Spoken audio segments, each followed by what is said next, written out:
ہم تو خود دارالعلوم میں ہمارے یہاں انگریزی کا شعبہ ہے. جو طلبہ فارغ ہو جاتے ہیں ہم ان کو اس کے اندر داخل کرتے ہیں.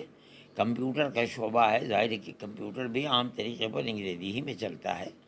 ہمیں اس سے کوئی السلام علیکم ورحمۃ اللہ وبرکاتہ. میں ہوں ہاشم سیفی، آپ دیکھ رہے ہیں LMP میڈیا چینل.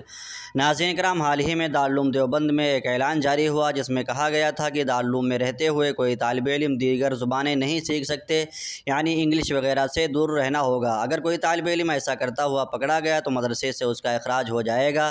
ناظرین کرام، اسی کو لے کر کے سوشل میڈیا پر بہت ساری تنقیدیں ہو رہی تھیں تو حضرت مولانا سید ارشد مدنی صاحب کا بیان وائرل ہوا ہے.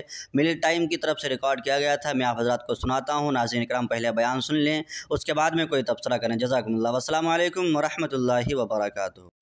ہم تو خود دارالعلوم میں ہمارے یہاں انگریزی کا شعبہ ہے. جو طلبہ فارغ ہو جاتے ہیں ہم ان کو اس کے اندر داخل کرتے ہیں. کمپیوٹر کا شعبہ ہے، ظاہر ہے کہ کمپیوٹر بھی عام طریقے پر انگریزی ہی میں چلتا ہے. ہمیں اس سے کوئی ہمارا جو کورس ہے، نصاب تعلیم ہے، جو کتابیں ہیں وہ ہمیں اس کی اجازت نہیں دیتی کہ ہم ان کے ساتھ کسی دوسری چیز کو پڑھیں. اس لیے کہ ہم 6 گھنٹے پڑھاتے ہیں. جو ہم نے پڑھایا ہے اگر اس کو طالب علم مغرب کے بعد یا اور عشاء کے بعد نہیں دیکھے گا تو وہ کامیاب نہیں ہو سکتا ہے.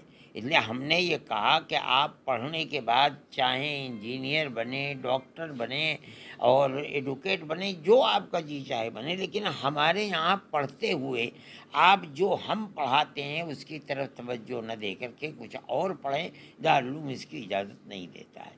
اسی لیے جو ہم نے انگریزی کا شعبہ طے کیا تھا وہ ہم نے یہ طے کیا تھا کہ ہمارے کورس کو شروع کرنے سے پہلے ہم اس کو 5 سال دیں گے اس کے لیے کہ وہ حفظ قرآن کرتے کرتے، اور بعد میں جو ہمارا 5 سال کا کورس ہے جس میں ہم انگریزی، ہندی، جغرافیہ وغیرہ پڑھاتے ہیں، اس کے اندر ہم اس کو 10ویں پاس کرا دیں گے.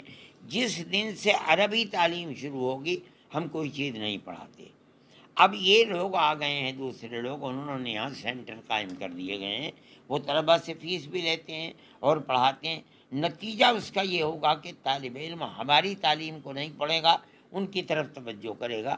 جو مغرب کے بعد اور عشاء کے بعد کا وقت ہے وہ اس کے اندر لگائے گا تو ہمارے مدرسے کی تعلیم تو دوسرے درجے کی ہو جائے گی.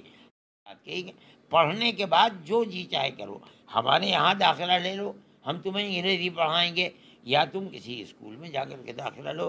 لیکن ہمارے یہاں پڑھتے ہوئے ہمارا جو کورس ہے وہ اتنا ٹف ہے کہ اس کے ساتھ کسی دوسرے کورس کو نہیں ادا کیا جا پڑھا جا سکتا. بھائی اتنی ہی بات ہے ہماری. جس طرح سے میڈیا دکھا رہی ہے اس کو مطلب کہنے کا پرتیبند لگا دیا ہے، نیا فرمان جاری کیا ہے. نہیں، نیا فرمان ہمارا ہمیشہ یہی فرمان ہے. دارالعلوم کا یہ قانون ہے کہ دارالعلوم کے کورس کے ساتھ کوئی دوسری تعلیم نہیں ہو پائے گی، اس کو قبول نہیں کیا جا سکتا، ورنہ تو یہ کورس پورا نہیں ہو پائے گا.